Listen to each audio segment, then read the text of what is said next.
Manipur continues to be restive amid curfew and mobile internet suspension. In the latest report that is coming in from Churachandpur, former MLA V. Hang Khan Lian's house was reportedly burned down by miscreants. Vehicles and churches and buildings were also reportedly torched as fresh violence erupted between hill tribals and Meiteis of the valley in Churachandpur district. Tension has spread to other areas following the Solidarity March in the 7 hill districts organized by the All Tribal Students Union to secure what they say is their rights and constitutional safeguards. Meanwhile, columns of Army and Assam Rifles along with Manipur police have reportedly intervened to control situation in Manipur after violence erupted in areas of Churachandpur, Kangpokpi and Imphal districts. According to the defense spokesperson, Army and Assam Rifles have been requisitioned by the administration on the intervening night of May 3rd and 4th, and violence was controlled by morning hours. It further said approximately 4,000 villages have been provided shelter in various Army, Assam Rifle camps and state government premises at various locations. Flag marches are being conducted to keep the situation under control, and shifting of villages to safer areas is also under progress. Amid the tension, Manipur Chief Minister Biren Singh in a video message appealed to the people of the state to maintain peace and to not believe in rumors or misinformation. He said that the state government is monitoring the situation and will work on resolving all issues. My dear brother and sister in the state of Manipur, during the last around 24 hours, some incident of clashes, vandalisms and arson have been reported in Imphal, Churachandpur, Bishnupur, Kangpokpi and More, etc. Precious lives have been lost, besides damage of property of residents, which is very, very unfortunate. These accidents are a result of prevailing misunderstanding between two sections of our society. The state government is seized of the developments and taking all steps to control the law and order situation. Additional central paramilitary forces have been requisitioned for deployment in sensitive areas. We are committed to protect the life and property of our peoples. Long-term grievances of communities will also be suitably addressed in due course in consultation with the people and their representative organizations. Manipur is a state in which we have all coexisted for centuries. We should not allow the culture of communal harmony between the people living in the state to be disturbed by vested interests. In this hour, I appeal to one and all to maintain peace and harmony in your respective areas. I urge you not to believe in rumors and unverified messages. While soliciting your cooperation in maintaining peace, the deployed state police and the central forces have been directed to take strict action against individuals and a group indulgent in violence. We should all stand united to restore normalcy in Manipur at the earliest. And I also want to. And now to give us a little more update on the prevailing situation in Manipur, joining us through Skype, we've got Mr. Ginza Walzong, who is also the chairman of the Research and Preservation of the Zo Identities. And he'll be joining us from Manipur, and we'll try and find out what the prevailing situation is. First of all, sir, thank you so much for joining us at Hornbill TV in such uncomfortable times. But, sir, coming straight to the question, Hornbill TV has been receiving very disturbing reports of violence being reported in the state of Manipur.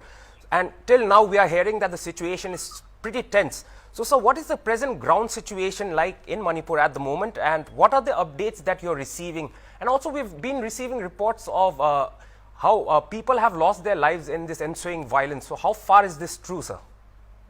Right. The situation here in Manipur is volatile, and Manipur is burning literally. So there's a lot, many casualties from the tribal side. So far, the data which I received, we have around more than 16 people dead at the moment, and 27 villages burned, and countless number of injuries at the moment. this is the numbers that I have for the casualty at the moment, and the issue is still currently going on the street outside. So people are still fighting. The Métis and the tribals are still fighting right now. So I'm afraid we'll be receiving more casualties. All right, so I mean, looking back at the history and looking at the population demography, I mean, if you look at it, Métis account for 53% of the population, but then they reside only in about 10% of territorial area, whereas the tribals have about 40% of the state population and they occupy around 90% of the state territory. Well, Métis and the tribals have always coexisted, like Chief Minister Biren Singh had said in his message that they had always coexisted peacefully. How did the situation get so volatile, sir? There are history of resentment that the tribal have received from the Valley people from the past. So, if I have to go through the list, as you mentioned about the population and the ratio and the land occupation ratios, in the Manipur Assembly, the budget allocation is discriminatory because when it comes to the land ratio is about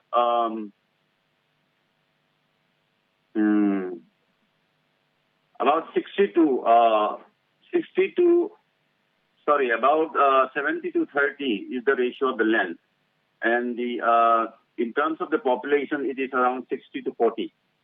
And when it comes to the fund allocation, the Valley receive about 95% of total fund, and the rest of 5% goes to the hill, which is already unfair and discriminatory. This is one resentment. And the MLA representation in the Manipur Assembly is also not equal. The hill people have 20 representatives, and the valley people have 40 representatives. Yes. So this is also not equal. Yes. And the non-functioning of the hill area committee, which is the tribal, which is the council Yes. for the hill people, is not functioning properly. The chairman is being appointed by the CM. So basically, our basic rights have been taken away by the government. Also, the pending election for the autonomous district council, which is pending for quite a long time. Autonomous district council is the local government that the tribal have. Yes. That too, the election in specific for Churachandpur Yes. has not been held for a long time. And the various, land grabbing policy by the government, like reserve forest, protected forest, the wildlife and the wetland. These are also the resentment that the people are feeling at the moment. And to top that up, the latest eviction from the Pei Songdam village, as well as the demolition of the churches in the Imphal district. 3 churches were demolished recently, and that really sparked the resentment from the hill people. All right, so Also, like the multi-ST demand, which has been going on, and this gives a feeling of insecurity to the hill people, because once the Métis people get the ST recognition, the constitution protects the land and the people of the hill people through ST. And if Métis got ST, the idea behind, the purpose behind the constitutional safeguard is not served anymore. all right, sir. I mean, if you look at Manipur, sir, I mean, Article 371C of the Constitution actually entails about Manipur, and in which the special provisions have been given in which the governor has a special responsibility to secure proper functioning of the hill areas. So at the present moment, the governor is Anusuya Uiske. So what has been the governor's response when it comes to the functioning of the hill areas?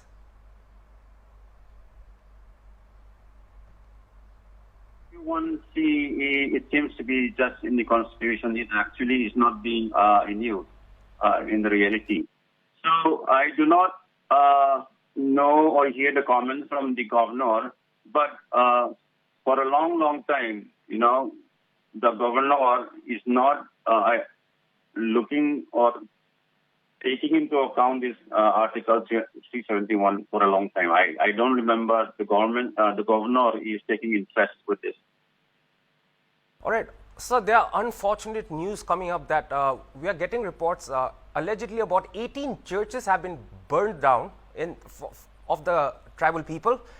But then we are also receiving reports that the tribal people are also vandalizing temples and they are targeting Meiteis. So how far is this true? And also, is this turning out to become a very communal issue, sir? As far as I know, the tribal people do not vandalize any temple as of now. What I heard received is probably houses been burned down as a consequence or as a reaction from the burning of houses and churches from Imphal. As a reactive measure, I would say. All right. So coming back to the solidarity march that happened yesterday, we saw massive participation of tribals in the tribal solidarity march that happened yesterday in around Churachandpur area, and reports are being, it was held in about 7 hill districts, and reports are now coming in that in the Churachandpur's tribal solidarity march, they had marched towards Turbong area, which is densely Meitei living there, and that's where the controversy started. So how far is this true also, sir? And what kind of reports are you getting? Because I heard there's violence happening even in Imphal district. So how far is this true, sir? To correct you, Tuibong is not Meitei inhabited area. In fact, it is the tribal inhabited area. Okay, sir. In Churachandpur, only a small pocket of villages are of Meitei. Majority are of the tribal people. So the peace or solidarity rally was carried out from the public ground till the peace ground in Tuibong. So while we are doing the peace rally, there were some miscreants burning down the Anglo-Kuki Centenary Gate, which is located at the border of Churachandpur and Bisempur. So when we came to know about the burning of the gate, the youth have rushed to the location, and from there the spark, the agitation spark has been propelled again. So that's when the problem started again. So it's like whoever burned the Centenary Gate, Jew plus First Blood. That's why the people are agitated and have rushed toward to the border village at Torbong and Kangwai. That's where the fight began. All right. So we are various personalities like Mary Combe, who's the ex-MP. She's also appealed to the central government to rein in and secure peace and prosperity in the state. So many people are pouring in their messages saying that please pray for Manipur. So, sir, how, according to you, this particular situation, how can it be resolved, or also that now that the army is also brought in, the army is now brought in to control the law and order situation, is this going to at least de-escalate the situation a bit, sir?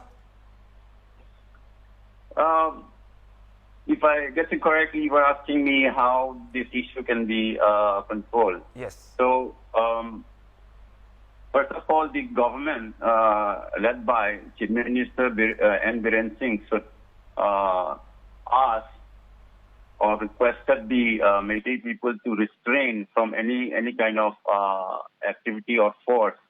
At the same time, the tribal leaders should also do the same, stopping the youth, the people from vandalizing and hurting people.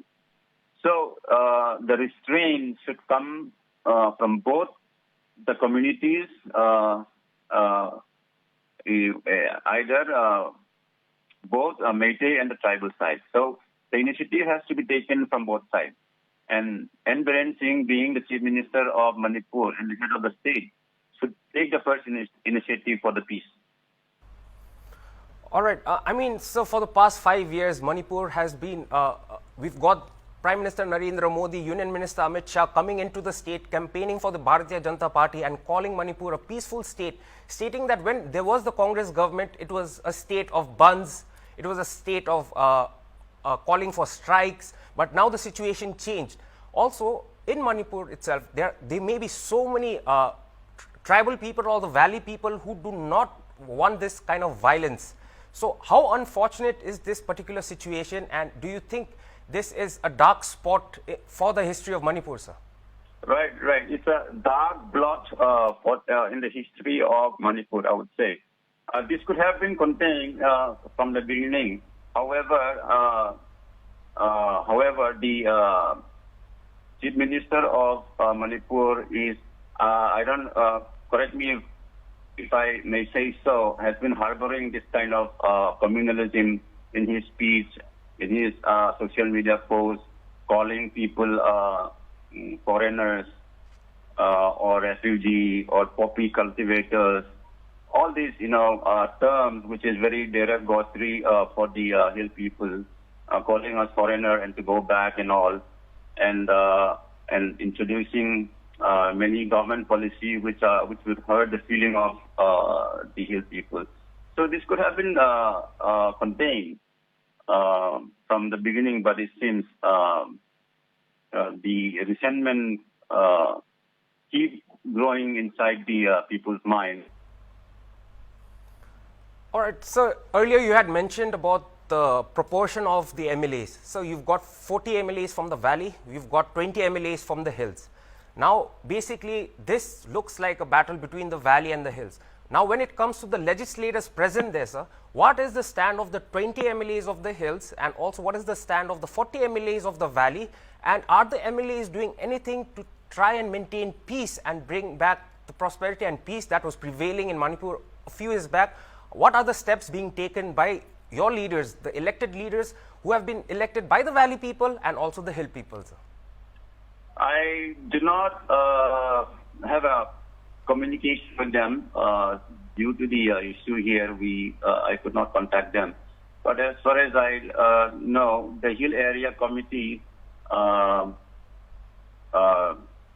written many memorandums to the central government and various departments to look into the those policies which have mentioned earlier. And I believe now that there are exodus by the Meitei, and the Meitei has been moving out from Churatanpur toward the valley side. There are many hill people stuck or detained in the Imphal, capital of Imphal. What I heard is the MLAs, the tribal MLAs, are working hard to find a way to bring those tribal people who are in Imphal back to Churachandpur. And I'd like to add with that note, there are many university students whose lives are in danger, and other people in Imphal who are not able to come out to Churachandpur as of now. So right now I'm working together with the leaders of the hill peoples, finding way to bring out our people from the Imphal Valley.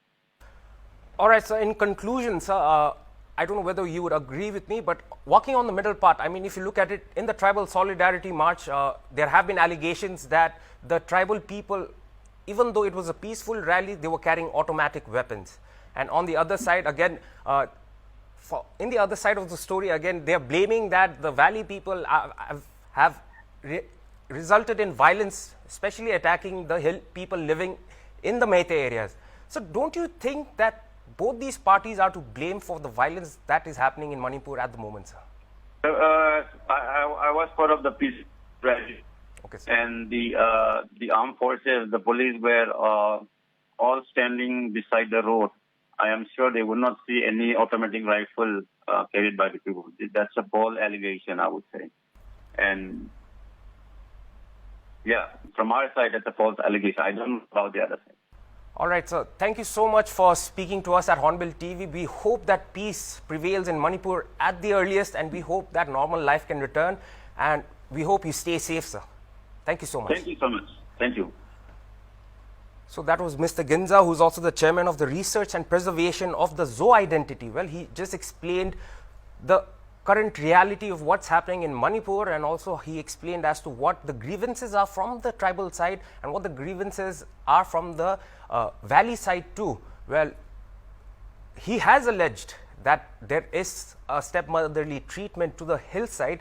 Let me put it back to you, about 53 populations belong in the valley, but they reside in about 10% of the territorial region. Then you've got 40% of the tribals living in about what Sir Ginza said is about 70 to 80% of land in Manipur. We hope that peace prevails in Manipur soon, and we hope that the government takes good initiatives to bring both the parties into the table, and maybe a dialogue at the moment would be the best outcome. And we just hope that all the people living in Manipur are safe, and we hope that the situation resolves at the earliest.